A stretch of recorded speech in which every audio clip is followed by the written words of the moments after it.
সুদূর পারস্য থেকে নির্মাণ শিল্পী এসে এই মন্দির নির্মাণ করেন। এই মন্দির নির্মাণ করেছিল মূলত মুসলমান নির্মাণ শিল্পী। এই কান্তজির মন্দির পূর্ববর্তী সময়ে যেরকম ছিল 9টি চূড়া ছিল। আমি আসলে জানি না এটি আসলে কি। গাছের মধ্যে দেখুন সুতা কিভাবে ঝুলিয়ে রাখছে। আসসালামু আলাইকুম প্রিয় দর্শক, দিনাজপুরের কান্তজির মন্দির থেকে শুভেচ্ছা জানাচ্ছি। আমি সাইফুল ইসলাম সৌরভ এবং আমার সঙ্গে আজকে সফর সঙ্গী হয়েছেন রাকিব। আমি এবং রাকিব মিলে এই কান্তজির মন্দির ঘুরে ঘুরে দেখব এবং জানবো এর ইতিহাস সম্পর্কে।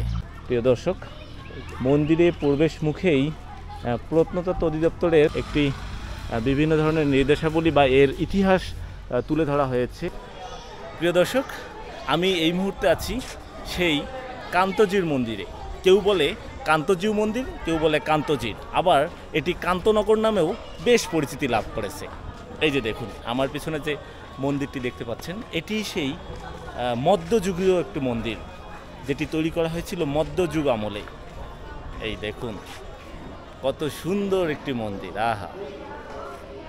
আর মন্দিরের যে চতুর্পাশে বিভিন্ন ধরনের ঘর আছে, এখানে মূলত যারা দর্শনার্থী আসেন বা এই মন্দিরে পুজো করতে আসেন বা দেখতে আসেন, তারা মূলত এখানে থেকে পূজা দেন। এই যে দেখুন কত সুন্দর টেরাকোটা নিদর্শন এখানে রয়েছে। এটি মূলত 1704 খ্রিস্টাব্দে নির্মাণ করা হয়, আর এটি নির্মাণ কাজ শেষ হয় 1752 খ্রিস্টাব্দে। প্রায় 48 বছর এই নির্মাণ কাজ চলে এখানে। প্রাচীন একটি মধ্যযুগীয় একটি মন্দির, কত সুন্দর নিদর্শন, মানে দেখে কিছুক্ষণের জন্য মনে হয় যে আমি সেই মধ্যযুগে ফিরে গেছি। এখানে যে টেরাকোটা নিদর্শনগুলো আছে দেখুন কত সুন্দরভাবে, কত নিখুঁতভাবে তৈরি করে রেখেছে। এই যে দেখুন, মহারাজা প্রাণনাথ রায় মন্দিরটি শ্রীকৃষ্ণ ও তার স্ত্রী রুক্মিণীকে উৎসর্গ করে নির্মিত করেন। দেখুন এই মন্দিরে নবরত্ন বা 9টি শিখর ছিল। 1897 সালে সংঘটিত একটি ভূমিকম্পে সবগুলোই ধ্বংস হয়ে যায়, বাকি এটি অবশিষ্ট রয়েছে।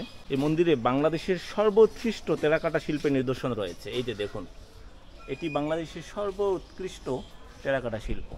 তো প্রিয় দর্শক, সুদূর পারস্য থেকে নির্মাণ শিল্পী এসে এই মন্দির নির্মাণ করেন। দেখুন এই সেই নয়, এই মন্দির নির্মাণ করেছিল মূলত মুসলমান নির্মাণ শিল্পী। কত সুন্দর নিখুঁতভাবে পারস্য থেকে এসে, সেই সুদূর পারস্য থেকে বাংলাদেশে এসে নির্মাণ করেছিল। তাই এই যে দেখুন প্রতিটা টেরাকোটার কাজ আলাদা এবং সুন্দরভাবে দেয়া আছে, কত নিখুঁতভাবে তৈরি করে রাখা হয়েছে। এই মন্দির সম্পর্কে কি জানো? তেমন কিছু জানি না, শুধু এটাই জানি যে অনেক সুন্দর টেরাকোটার কাজ, আর কাজগুলো যদিও অনেক প্রাচীন কিন্তু এখনো অনেক ডিটেলসভাবে উপস্থাপন করছে। তো প্রিয় দর্শক দেখুন, আমি আসলে আরেকটা জিনিস আপনাদেরকে দেখাবো। এখানে অনেক প্রাচীন একটি কুয়া রয়েছে। এই যে দেখুন, যদিও নিরাপত্তাজনিত কারণে এই কুয়াটাকে এখন বন্ধ করে রাখা হয়েছে। এখানে এসে যে আমার কতটাই ভালো লাগছে আপনাদেরকে বলে বোঝানো যাবে না। এই যে দেখুন এখানে একটি পূজার ঘর রয়েছে। এটা খুব সম্ভবত রিসেন্টলি তৈরি করা হয়েছে এই পূজার ঘরটি। প্রাচীনকালের আরেকটি, অর্থাৎ সেই মধ্যযুগীয় সময়ে আরেকটি পূজার ঘর রয়েছে। আমি সে জায়গায় যাব এবং আপনাদেরকে দেখানোর চেষ্টা করব।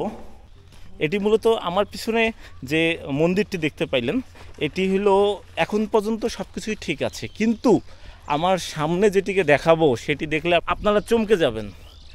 এই যে দেখুন আমার পিছনে আর একটি প্রাচীন মন্দির রয়েছে। এই কান্তজির মন্দিরের পাশেই ধ্বংসাবশেষ, একবারে আপনাদেরকে কাছে নিয়ে যেয়ে দেখাবো। দেখুন এটি তো পুরা একবারে ধ্বংস হয়ে গিয়েছে।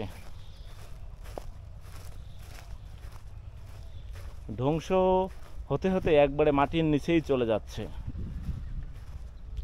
এই যে দেখুন সেই মধ্যযুগীয় সময়ের তৈরি একটি প্রাচীন মন্দিরের অবশিষ্ট অংশ।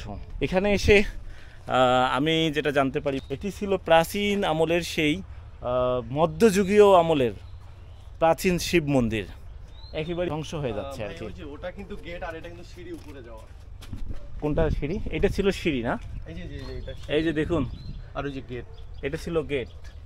আমি যদি একটু সামনে নিয়ে যেয়ে দেখাই প্রিয় দর্শক, দেখুন এটি ছিল গেট, আর এইটাই ছিল সেই শিব মন্দির। এই গেটের ভিতর দিয়ে যে উপরে যাওয়া যেত, বর্তমানে সেটি একেবারে ভঙ্গুর দশা। প্রিয় দর্শক দেখুন, এই যে আমি এই মধ্যযুগীয় একটি স্থাপনায় এসে আমার কাছে মনে হচ্ছে যে আমি সেই মধ্যযুগে হারিয়ে গেছি। দেখুন, কিছু সময়ের জন্য মধ্যযুগে হারানোর একটা ফিলিংস আপনাদের মাঝে আসবে এখানে আসলে। দেখুন কত সুন্দরভাবে একটি প্রাচীন মন্দির এখানে রয়েছে এবং চতুর্পাশে রয়েছে বাউন্ডারি। কান্তজির মন্দিরের ঠিক পিছনেই এই শিব মন্দিরটি রয়েছে।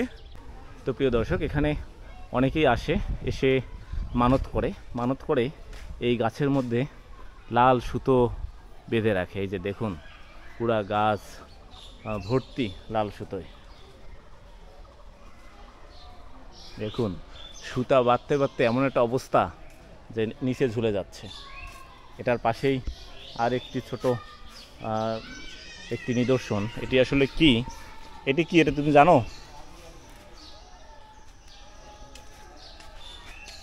আমি আসলে জানি না এটি আসলে কি। এই যে দেখুন, আর এই গাছের মধ্যে দেখুন সুতা কিভাবে ঝুলিয়ে রাখছে। অনেকে আসে এখানে মানত করেই তাদের যে মানতের সুতাগুলো এই গাছের মধ্যে বেঁধে রাখে। এই গাছ ভর্তি লাল সুতা। প্রতি বছর শীতের শুরুতে মন্দির প্রাঙ্গণে 1 মাসব্যাপী রাসমেলা অনুষ্ঠিত হয়। জানা যায় মহারাজা রামনাথ রায়ের সময়কাল থেকেই এই রাসমেলা অনুষ্ঠিত হয়ে আসছে। মেলা চলাকালীন সময়ে অনেক তীর্থযাত্রী ভারত ও বাংলাদেশের বিভিন্ন অঞ্চল থেকে এই মন্দিরে তীর্থযাত্রা করে থাকেন। প্রিয় দর্শক দেখুন, এই মন্দিরে ঘুরতে ঘুরতে ঘেমে একেবারে অবস্থা খারাপ, প্রচুর গরম। এই মন্দিরের সাথেই লাগোয়া একটি বিভিন্ন ধরনের তৈজসপত্রের দোকান রয়েছে। এখানে বিভিন্ন ধরনের জিনিস রয়েছে, অর্থাৎ পূজার কাজে ব্যবহৃত, মানুষের গৃহস্থলী কাজে ব্যবহৃত, দৈনন্দিন কাজে ব্যবহৃত জিনিসপত্র এখানে রয়েছে। তো প্রিয় দর্শক, এই মন্দির ঘুরে ঘুরে দেখলাম এবং জানলাম এই মন্দিরের অনেক ইতিহাস। তো এটি হলো বাহিরের গেট। এই গেট দিয়ে মূলত এই মন্দির থেকে বের হয়ে যাব। প্রিয় দর্শক, আমি এবং রাকিব মিলে দুইজনেই কান্তজির মন্দির ঘুরে ঘুরে দেখলাম। এখন আমি আর রাকিব মিলে যাচ্ছি আরেকটি জায়গায়, যে জায়গাটি বর্তমান সময়ে তৈরি করে রেখেছে। তো প্রিয় দর্শক দেখুন, এই যে পিছনে একটি রাস বেদি দেখতে পাচ্ছেন, এটি মূলত ঐতিহাসিক যে কান্তজির মন্দিরটি আছে, এই মন্দিরে রাস মেলা যখন হয় শীতকালে, সেই মেলার উদ্বোধন হয় এখান থেকেই। এই যে দেখুন, এটি পরবর্তী সময়ে অর্থাৎ বর্তমান প্রেক্ষাপটে এখানেই তৈরি করে রেখেছে বর্তমান সরকারের আমলে। তো আমরা সেটাই দেখার জন্য সেই কান্তজির মন্দির থেকে এখানে আসছি। দেখুন আমার পিছনেই এই রাস বেদিটি আছে।